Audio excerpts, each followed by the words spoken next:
Hey, welcome back to the Job Site Fam. I'm Max Soul, and we're unrolling the second half of the blueprints for the master architect, Quincy Jones.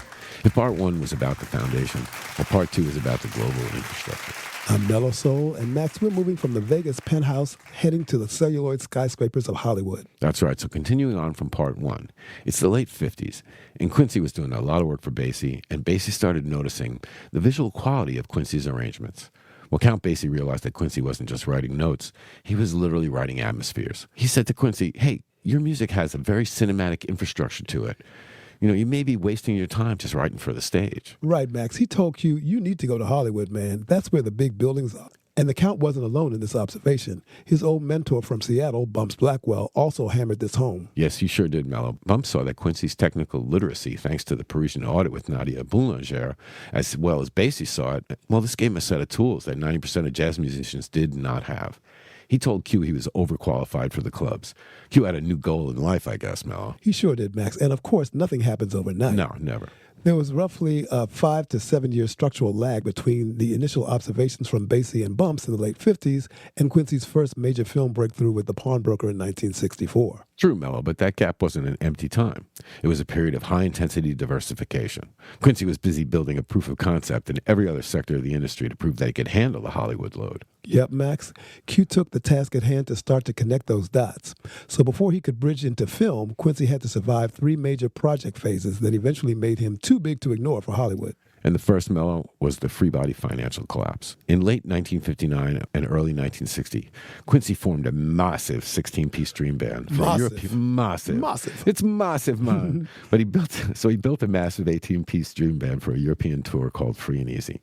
And the show was an artistic masterpiece, but it was a financial disaster. Q ended up $100,000 in debt, which just like $1 million in 2026 money. That ain't no chump change. There's nothing to sneeze at. No. But that's quite a lesson for Quincy, wasn't it, Mello? Yeah, this was his bankruptcy audit, Max, basically. Oh, yeah. What a lesson, right? Right, it's unbelievable. He realized that being a great draftsman wasn't enough. No, because you didn't have no money. Right, he had to master the business infrastructure. He famously said, I learned the difference between a band and a business. You hear that, so fam? There is a difference. Remember that. And I bet he did learn it, but he learned it the hard way, Mello. So now we mentioned this in part one. Because of that huge debt, Q had to take a corporate gig.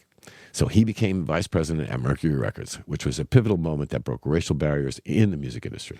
Later on, Q would go on to also become the first African-American to be the musical director and conductor of the Academy Awards. Quite a big thing. But first, he was the first black executive to hold that VP position at a major label. Here's where he improved his ever-growing skill set. Yeah, he had one hell of a toolbox, Mello. This is where Q learned the production management. Now, he wasn't just arranging, he was zoning artists, managing budgets, and learning how to market a product to the masses. This corporate literacy is what eventually made Hollywood directors trust him with their multi-million-dollar budgets. Yeah, and let's not forget that last piece of the puzzle. The Leslie Gore success happened right before Hollywood opened up for Q. He had produced It's My Party for Leslie Gore. And that literally knocked it out of the park, Mel. Q realized that the physics of a hit applied to pop just as much as jazz. And guess what, Soul Fam? It became a #1 hit. And because it hit #1, Max, it proved to Hollywood that he wasn't just a jazz specialist. He was a global architect who knew how to capture the commercial frequency of the youth market. That's right, Mel. And that transition from the Vegas penthouse to the Hollywood soundstage was truly, at that time, a total technical pivot that most industry insiders absolutely thought was impossible for him to execute. In the early 1960s, the zoning laws of Hollywood were rigid. Jazz was for the clubs, and orchestral scores were for the old guard European-style composers. Yes. Now he needed that missing piece. Once Quincy got moving in L.A., he needed an inside architect to show him the building codes of Hollywood. And that architect behind the scenes that we always talk about, this time it was actually someone that everybody knows. Right, you are, Max. Not an unknown, this architect. No. Make no mistake about that fact. The person was Henry Mancini, whose brilliance brought us the Pink Panther and Moon River, just to name a few. Ta-dum. Exactly. Quincy, man. Mancini was one of the few established Hollywood composers who respected the jazz language, Mello. He mentored Quincy on the surgical timing required for film. How to write music that hits a specific frame right to the millisecond. At the time, Hollywood directors were terrified of hiring a black composer for a straight dramatic film, Max. Oh, yeah. They didn't think he could handle the structural load of a 2-hour film score that required precise timing and dramatic tension. They thought a jazz man would just jam all over the movie. Oh, yeah, right. Like I'm just going to write 12 bars and we're just going to jam on it. Yeah. But Sidney Lumet was a risk architect. Yes. Of course, he definitely was. He was willing to push that line, Mello. Sidney Lumet didn't want a traditional sugary Hollywood score for this 64 film, The Pawnbroker. He wanted something urban, cold, and technically precise. And of course, just like we hear all the time, the studio executives, or the zoning board, as it were, said no. Oh, yeah, they said no. Yeah, and Sidney Lumet said yes. Yes, he did. And then he hired Quincy. Yes, he did. He saw that Q had the technical literacy, thanks to the Parisian audit with Boulanger, to handle a complex psychological drama. And that final take home is that it was a masterpiece of cinematic engineering. Q didn't just write jazz. He wrote a score that used silence and tension as structural materials. Sidney Lumet was so impressed that they teamed up again for The Wiz in 1978, which is where Quincy finally met Michael Jackson, which we'll get to. Hang in there, soul fam. Remember the strings. So much in the strings. Yeah, so Sidney Lumet was looking for a fresh, gritty sound for The Pawnbroker. Q had his eyes on those celluloid skyscrapers. Yeah, match made in heaven. And the mountain it would take to climb up there. And Max, it truly was this combination of Basie's blessing and Mancini's technical guidance that made Quincy the only man for the job. And create he did, Mello. This was a high-stakes surgical audit for Q.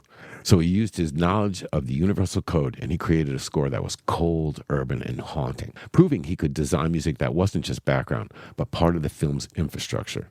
And using that Parisian audit, the theory that Nadia showed him to prove that he could speak the language of the symphony as well as the language of swing, well, he banged that out the park. 1967 was the breakthrough, Mello.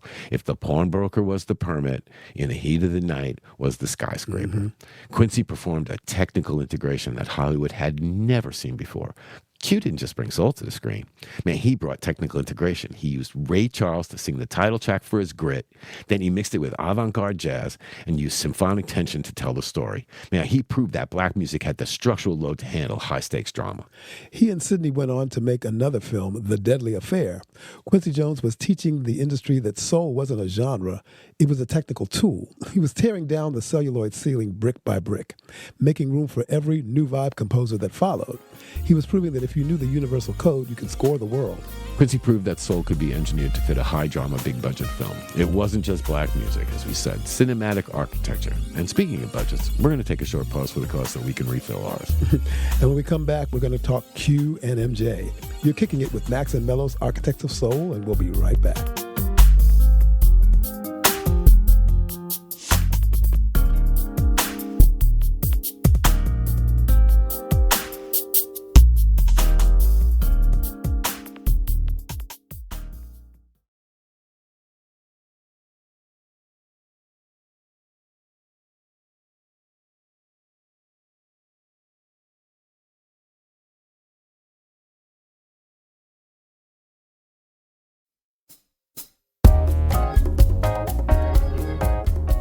Hey, we're back on Architects of Soul talking the next step in the journey of Quincy Jones.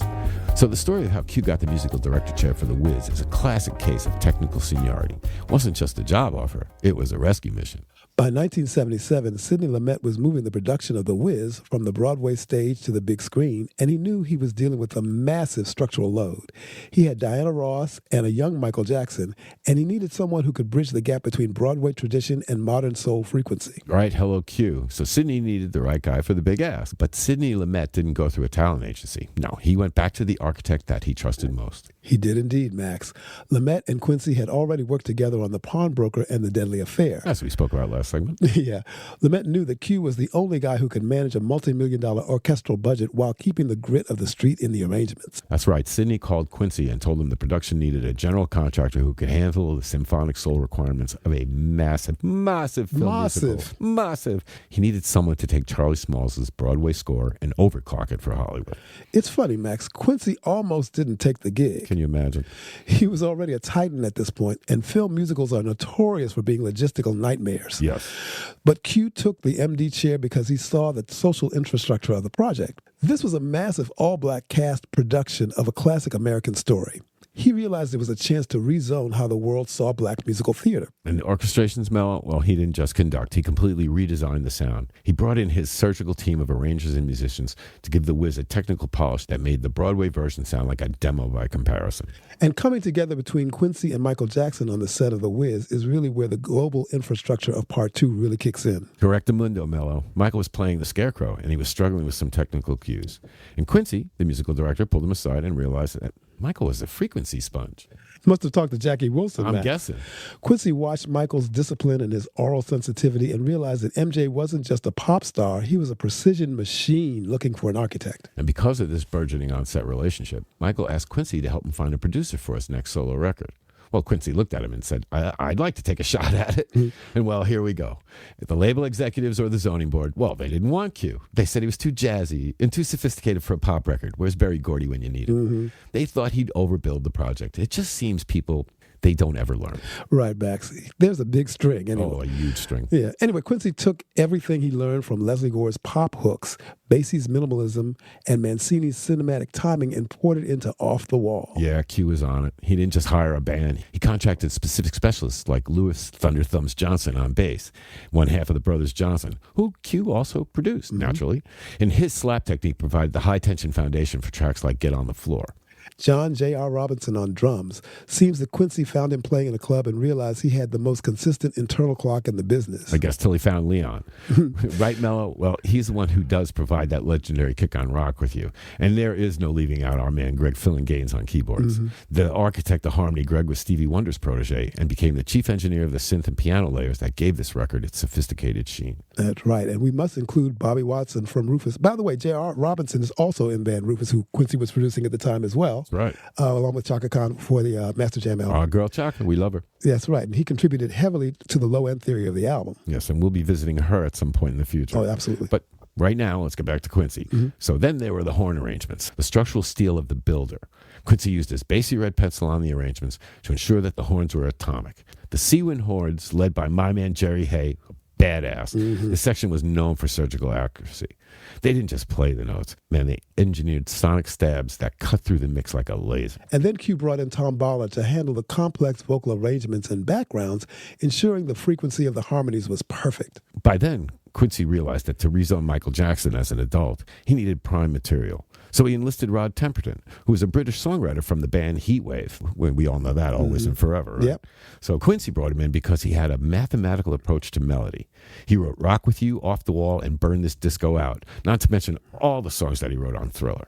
And of course, Q used Stevie Wonder, who contributed I Can't Help It, which allowed Michael to showcase the vocal jazz literacy he'd been developing. How could you not have Stevie involved? Of right? course. And don't forget Paul McCartney. He wrote Girlfriend, bridging the pop rock sector into the project. And then on tracks like Don't Stop Till You Get Enough, well, Q used his film scoring background to create atmospheric tension. He treated the intro like a movie scene, building the frequency until the beat finally drops.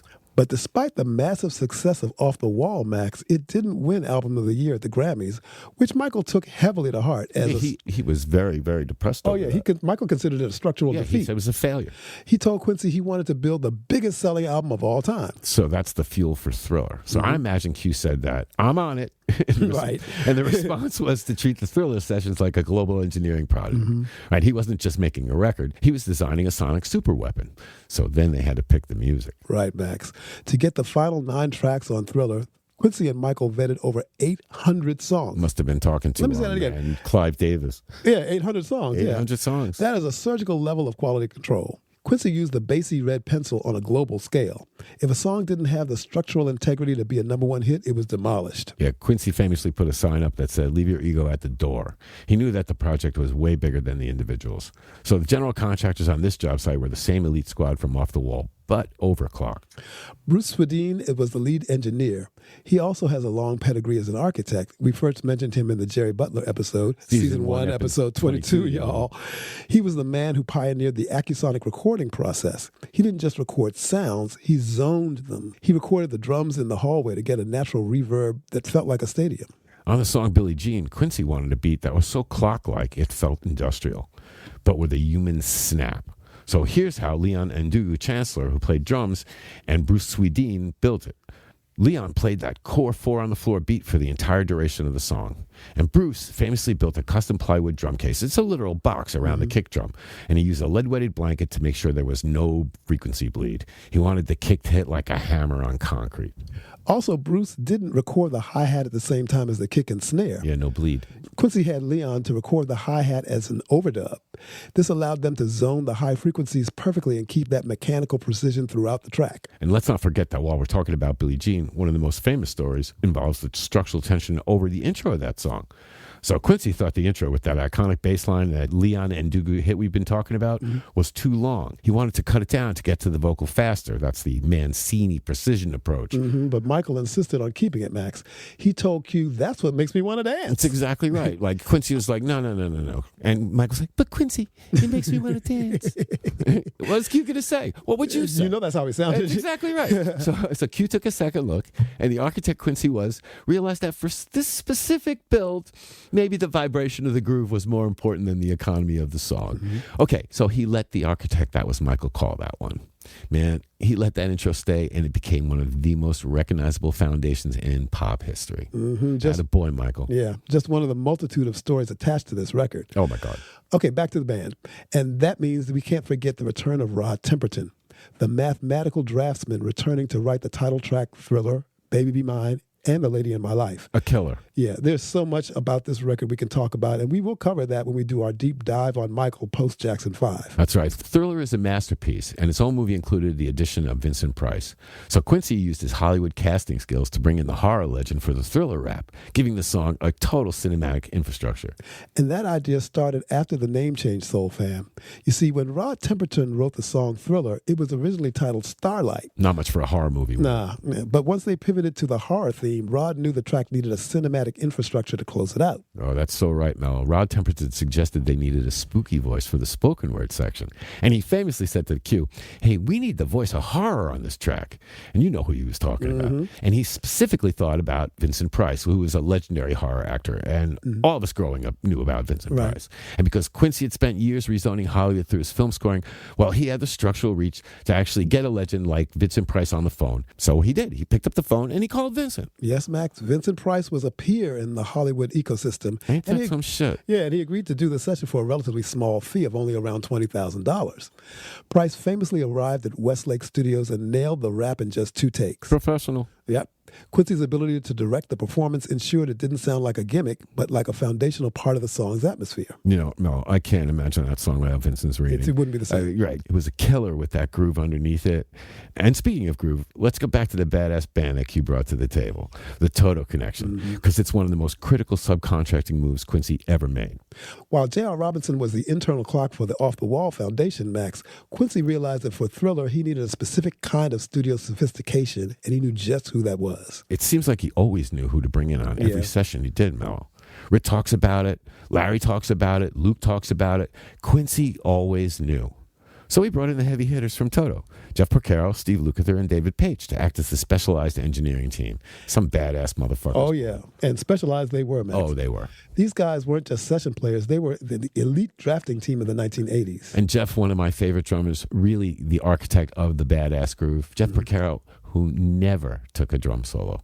One of the most prolific drummers of our time. On a track like Beat It, while JR handled that first kick drum hit, it's Jeff who sits as drummer on that song. Q knew that the entire total rhythm section provided that industrial pulse, the pulse that kept going in lockstep. Jeff Porcaro's ability to lock in with the bass was legendary. He provided the steel girders that held up the high-frequency rock elements. And since it was his partner in crime since high school, Steve Lukather, well, it was a lock. And Luke is all over Thriller. He played the heavy rhythm guitar and the bass on Beat It. That's his lick. The da-da-da-da-da, ba-da-da-da. That's all Luke. Now, he also played on This Girl Is Mine, and he brought that West Coast precision that Quincy loved. Luke is another guy I loved learning from. And before we talk about the rest, since we're on this Luke and Jeff story, this part of it must be told. So there's a specific structural distinction between the very first sonic hit and the actual drum performance on Beat It. The first thing you hear, Max, those ominous low-frequency gong hits, wasn't a drummer at all. It was a Synclavier 2 synthesizer. Quincy and the team used a factory preset, which was the bell sound, to create the cinematic tension before the beat drops. And once that Synclavier intro fades, there's a massive atomic drum fill that knocks the door down, kicks the door down. According to JR, he was the one who came in to perform that specific surgical strike. One hit.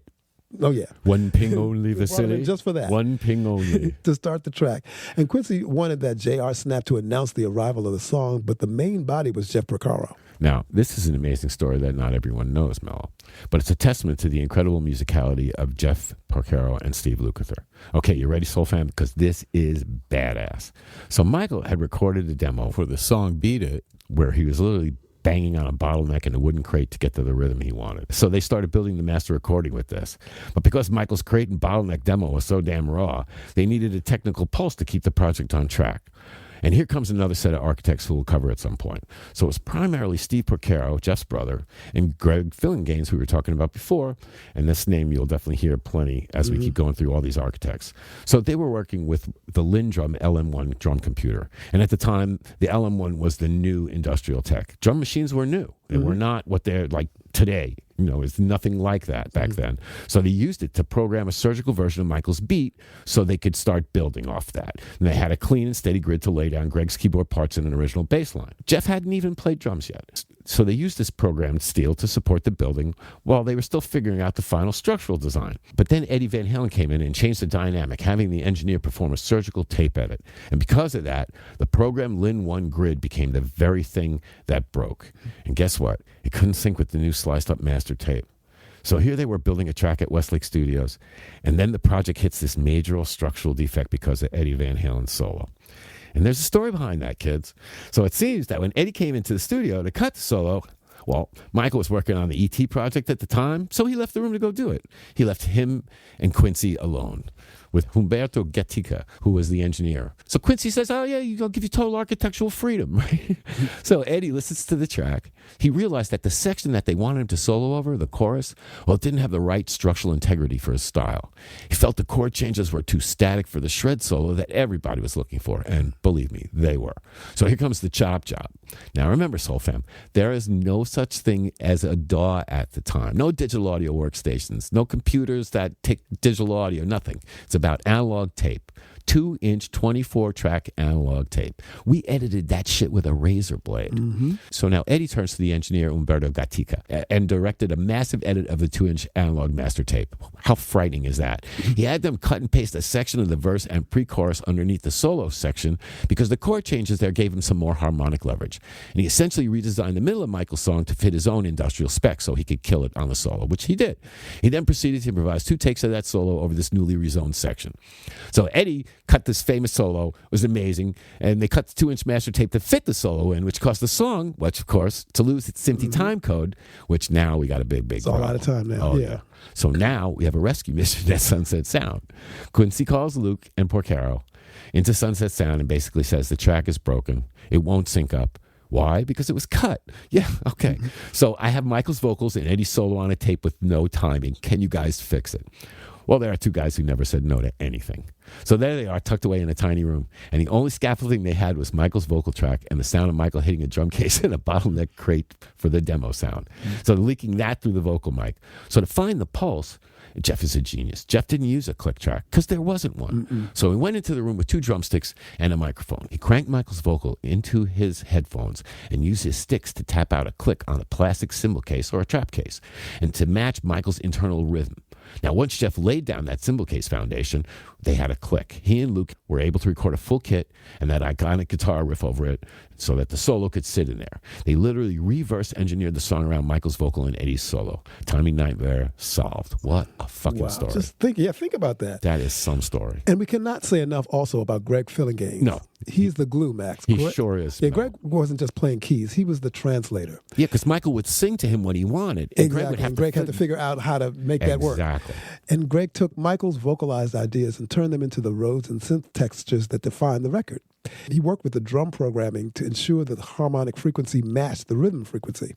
He was the joint that connected the floor to the walls, in other words. Until Van Halen mucked it up. Until Van Halen mucked it up, exactly. And they needed the Toto rescue. That's right. While Greg Fillinganes was the chief architectural engineer for the keyboards and the harmonic structure, he was joined by another Toto member. Right, Mello. We can't fail to mention the amazing David Paich, who played keyboards and synthesizers also in Toto. Paich was instrumental in the atmospheric zoning of the record. He helped craft the synth layers on The Girl Is Mine and Human Nature. And Mello, the story behind Human Nature is another amazing happening. Yeah, this is one of the most famous happy accidents in the history of the music business. And it's the perfect example of why a master architect always keeps their ears open to the ambient frequency of the room. It wasn't a planned submission, it was a technical overlap. That's right. So this is definitely a you never know story. So Quincy asked David Paich to send over some demos for the Thriller session. Now at the time, David sent a cassette tape, because for those of you who even remember what a cassette tape is, that's what we used to listen cassettes. to. I hate Right. them. So it was two sides to the cassette. So anyway, the cassette was filled with several song ideas that he'd been drafting, but only on the A side. And the songs Quincy was supposed to hear were there. So Quincy listened to them, and to be honest, well, he wasn't feeling their structural integrity, apparently, of those particular tracks from Michael. So he left the tape running. And as the legend goes, it finished, and he or his assistant just flipped it over without thinking, because that's how it was. We just flipped it over and put the B-side on. So they put the thing on, and all of a sudden they hear this rough, unfinished sketch that Steve Porcaro had been working on. Now, Steve had written it after his daughter had came home from school crying because a boy had been mean to her. He was just messing around with the track and didn't even think it was a song yet. It was just a vibe blueprint. But he laid it off to finish it later, not expecting anyone to hear it at that point. He was just trying to work out how to create something for his daughter. So when the tape played, it had that cascading synth intro that everybody loves. Quincy famously said that song had structural magic he hadn't heard in years. And the why hook, it was already there. Well, when Michael heard it, he didn't just say he liked it. He saw the atmospheric potential. He realized that this track would allow him to use a different vocal register, more vulnerable and cinematic, which would eventually bridge the gap between the club tracks and the storytelling tracks on the record. And naturally, Q brought in the rest of the Toto guys to play on it, because that ensured the high-end sheen was consistent with their studio signature. Right. Badass. Oh, yeah. And Q brought that bassy red pencil we talked about in part 1 to the studio. Oh, he sure did. Yeah, for the Thriller sessions, they looked at 800 songs just to pick 9. I'm telling you, we definitely got to call up and talk to Clive, because these two guys are nuts. Well, yeah, think about it. That's It's a lot of music. Can you imagine sitting there? 98.8 rejection rate. Just think about sitting there and listening to 800 songs. I can't imagine. Just think about that. It's not even that you got rid of them. It's how bad they were, and you had to listen to all of them to find what you wanted. Where was the jewel, right? Well, think about 8 songs as an album. I know. And they listen to 800. 800. Okay. And that's the lesson for every modern producer, Mello. The song is the site. Q used big band attack to design pop hits. Those horn stabs on Thriller, well, that's the bassy blueprint updated for the digital world. He was overclocking the soul and engineering a perfect frequency that the whole world could tune into, and tune into it they did. He taught Michael, and all of us really, that the technical perfection is the bass line. He squeezed that coal until it became the biggest selling diamond in history. Sure as hell did. And if you like this content, please give a like and subscribe to our channel. And remember, there is a video version available on our YouTube page if you feel like watching instead of just listening. And on that note, we're going to take a quick break. You're listening to Max and Mello's Architects of Soul. And we're talking about the master, Quincy Jones. Next up, We Are the World. Yep, Mello, another amazing story to stick around for, Soul Fam. We'll be right back, y'all.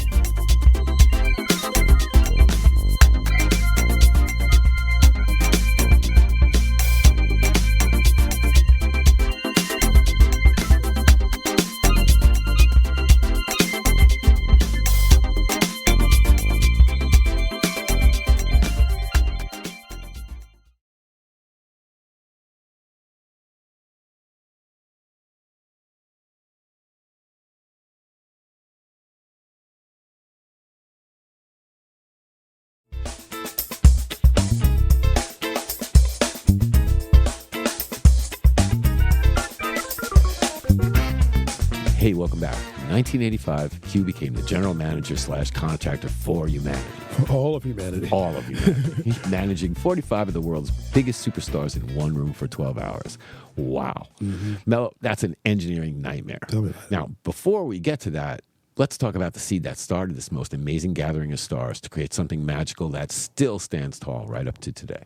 And the architect of this project idea was originally sparked by Harry Belafonte, who wanted to use the power of the industry to create a relief fund for famine in Ethiopia.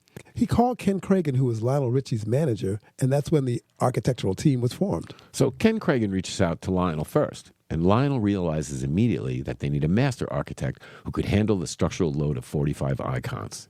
Who are you going to call? Well, it ain't Ghostbusters, but it sure as hell is Quincy Jones. Quincy, yeah, he's the man. But boy, a lot of egos, man. Exactly. Well, Lionel told Quincy that they wanted to do a charity single.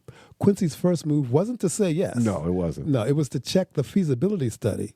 He knew this wasn't just a song, it was a logistical siege. Oh, yeah. Once the Q was in, he brought in the foundation specialist. Guess who?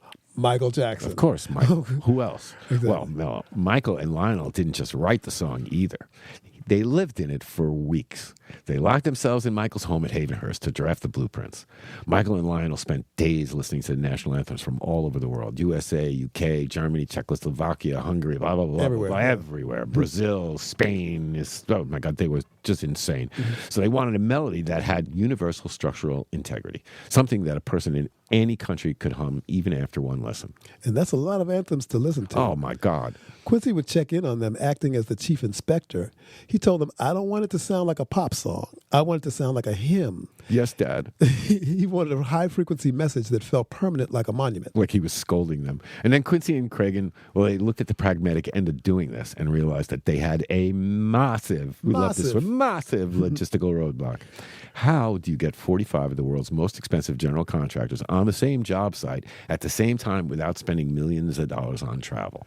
Well, that's easy, Max. The answer was the 1985 American Music Awards. How do you like that? Since everyone was already in town for the awards at the Shrine Auditorium, Quincy scheduled the recording session for 10 p.m. that same night at A&M Studios. Imagine the technical shift, Max. Can you?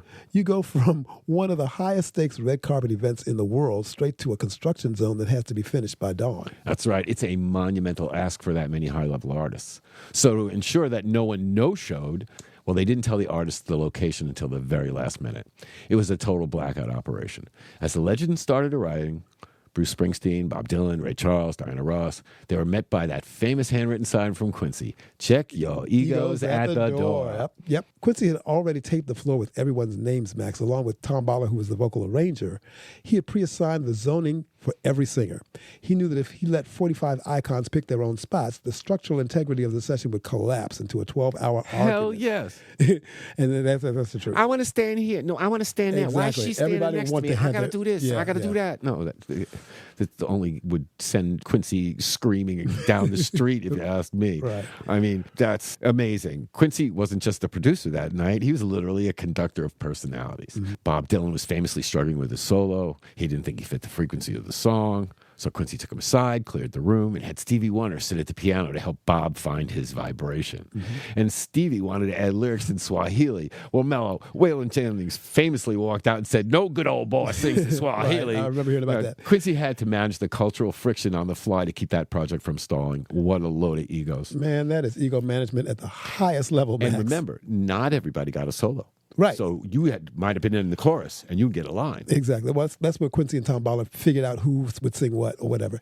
Q used his technical literacy to speak to everyone from Springsteen to Diana Ross in their own dialect. He kept the project from collapsing under Except the weight. Swahili. Well, yeah, except Swahili.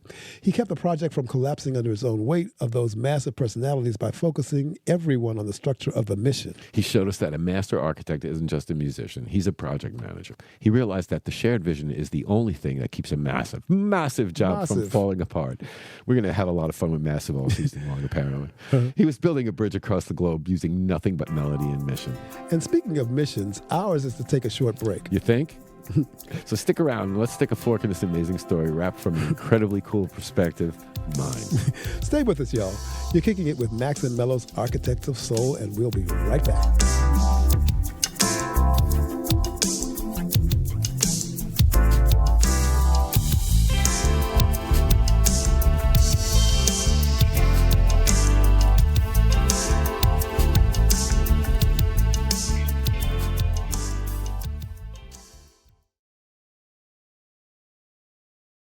Thanks for tuning into Architects of Soul.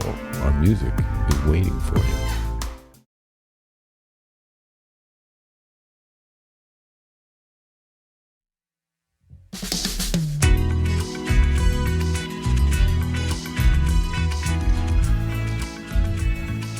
Hey, welcome back. Now, I got to take the listeners behind the velvet curtain for the culmination of this journey of Quincy Jones. So in 1990, I was the head of the audio department at the world-famous Apollo Theater. One of the most wonderful times and experiences of my life. As I've said, and whenever our architects intersect with my journey. So the release of the documentary, Listen Up, is planned for the theater with an after party across the street after the showing of the film. For those of you who don't know, it was called Listen Up, The Life of Quincy Jones, which, of course, we've just talked about 2 episodes. That guy's amazing, and we left out a billion things that we could have talked about. Right. So Q and some of the most talented artists and entertainment people were coming to my theater. the Apollo Theater, the original job site for so many. In the documentary, it was revolutionary, Mello, because it didn't use a narrator. It used the voice of Q's peers, celebrating his life and his brilliance. And since it was the premiere and at the Apollo, well, how can you not invite the baddest cats to back up the baddest cats? Not just play the film, but staging a live recording and jam session that brought the blueprints of the movie to life on the stage across the street behind the Apollo Theater. I wasn't just hearing the music at that point. I was in awe, witnessing the structural alignment of the icons I grew up and learned from.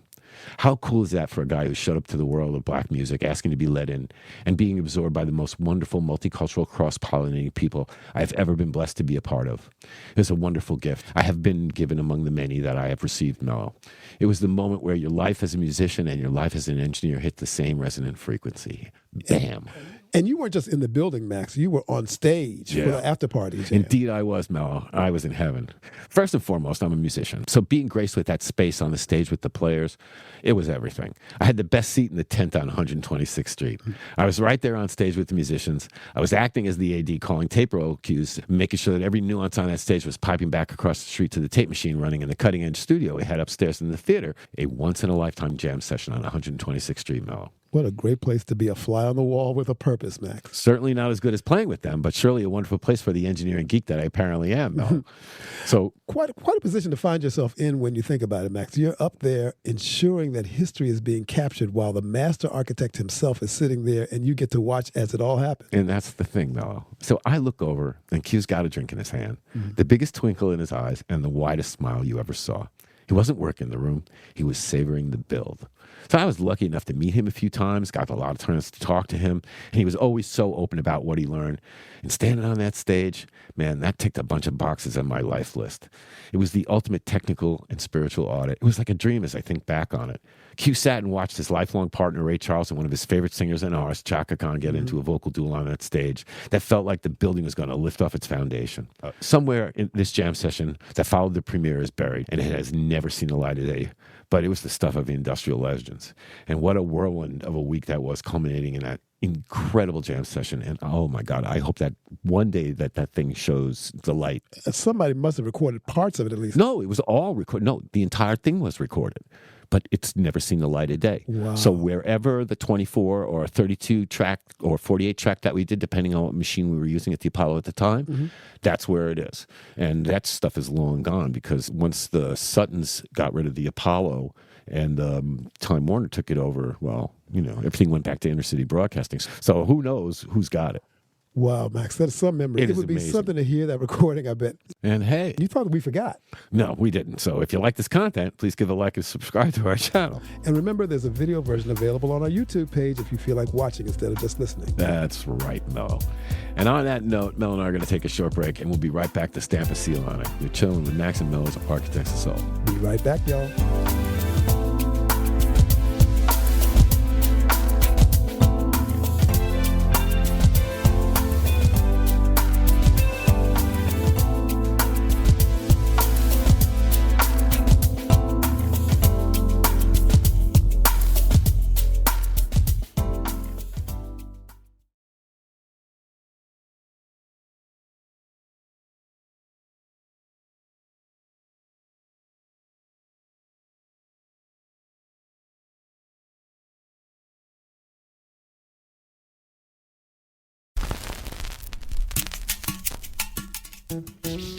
Hey, welcome back to Max and Mello's Architects of Soul. So, Mello, we're back for the final inspection. Quincy Jones taught us that authority is earned through literacy. He didn't just want to be good. He wanted to understand the source code of every sound on the planet. From the Armory to the Apollo, his journey shows that the new vibe and everyone's vibe that discipline is the only shortcut. He never stopped learning, even when he was at the top of the Skyline. No, indeed, he did not, Mello. Probably right to his last breath. He was a student of life who just kept evolving. A massive giant of an architect he was. And before we wrap this build up, we'd like to feature the words of the master himself. The music business is only 10% music. The other 90% is business, psychology, and the ability to stay a human being in the midst of it all. You have to be a master of the technology, but a slave to the soul. If you ever let the business dictate the art, you've already demolished the building before the first brick is laid. Hear that, soul fam? Quincy Jones telling us never to lose our humanity. A valuable lesson, y'all. And as always, we want to close with our final thought and our hope for all of us, our art, our craft, and our creations. Keep that soul fire burning. Protect your sound. nurture your creativity, own your voice, and remember the lessons from the giants who came before. And yes, protect your masters and seek out wise mentors who can guide you on your journey. And until next we meet, peace and soul, y'all.